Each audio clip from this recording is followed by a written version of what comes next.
नमस्ते। हेलो मेरे प्यारे दोस्तों, कैसे हो आप सब? मैं उम्मीद करती हूँ कि आप सब बहुत अच्छे होंगे।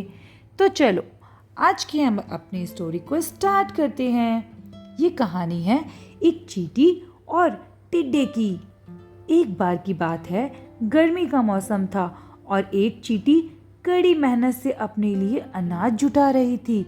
दरअसल वह सोच रही थी कि धूप तेज हो जाए, इससे पहले क्यों ना अपना काम पूरा कर लिया जाए। चींटी कई दिनों से इस काम में जुटी थी।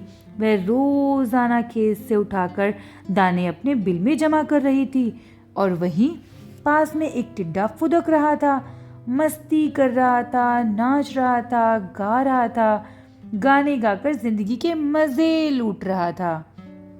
पसीने से तरबतर चींटी अनाज ढोते हुए थक चुकी थी। पीठ पर अनाज लेकर बिल की तरफ जा रही थी। तभी टिड्डा फुदक कर उसके सामने आ गया और बोला, प्यारी चींटी, क्यों इतनी मेहनत कर रही हो? आओ मजे करें। चींटी ने टिड्डे को नजरअंदाज कर दिया और खेत से उठाकर एक एक दाना अपने बिल में जमा करने लगी। मस्ती में डूबा हुआ टिड्डा चींटी को देखकर हंसता और मजाक उड़ाता रहा। उछल उछल के उसके रास्ते में आता और कहता, प्यारी चींटी, आओ मेरा गाना सुनो, कितना बढ़िया मौसम है, ठंडी हवा चल रही है, सुनहरी धूप है, क्यों मेहनत करके इस खूबसूरत दिन को बर्बाद कर रही हो? टिड्डे की हरकतों से चींटी परेशान हो गई।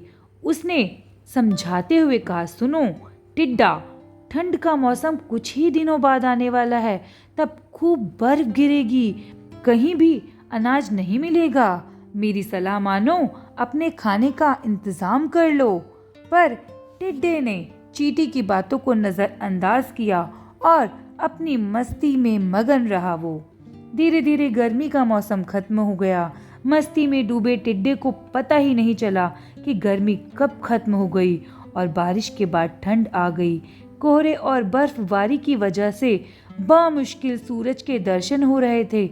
टिड्डे ने अपने खाने के लिए बिल्कुल भी अनाज नहीं जुटाया था और अब हर तरफ बर्फ की मोटी चादर पड़ी थी। भूख से टिड्डा तड़पने लगा। टिड्डे के पास बर्फबारी और ठंड से बचने का भी इंतजाम नहीं था। तभी उसकी नजर चींटी पर पड़ी, जो अपने बिल में मजे से जमा किए हुए अनाज को खा रही थी। तब टिड्डे को एहसास हुआ कि समय को बर्बाद करने का उसे फल मिल चुका है।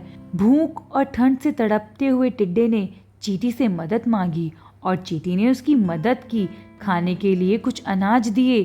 चींटी ने ठंड से बचने के लिए खूब घास फूस जुटाए थे। उसी से टिड्डे को भी अपना घर बनाने के लिए कहा। तो मेरे प्यारे बच्चों, आपने इस कहानी से क्या समझा? यही कि हमें अपने काम को मेहनत और लगन के साथ करते रहना चाहिए। उस वक्त भले ही लोग आपका मजाक उड़ाएंगे, लेकिन बाद में जब आप उस मुकाम को हासिल कर लेंगे तो वे ही लोग आपकी तारीफ करेंगे। समझे मेरे प्यारे बच्चों? तो ऐसी ही बेहतरीन कहानियों के लिए प्लीज लाइक एंड सब्सक्राइब। नमस्ते, बाय बाय।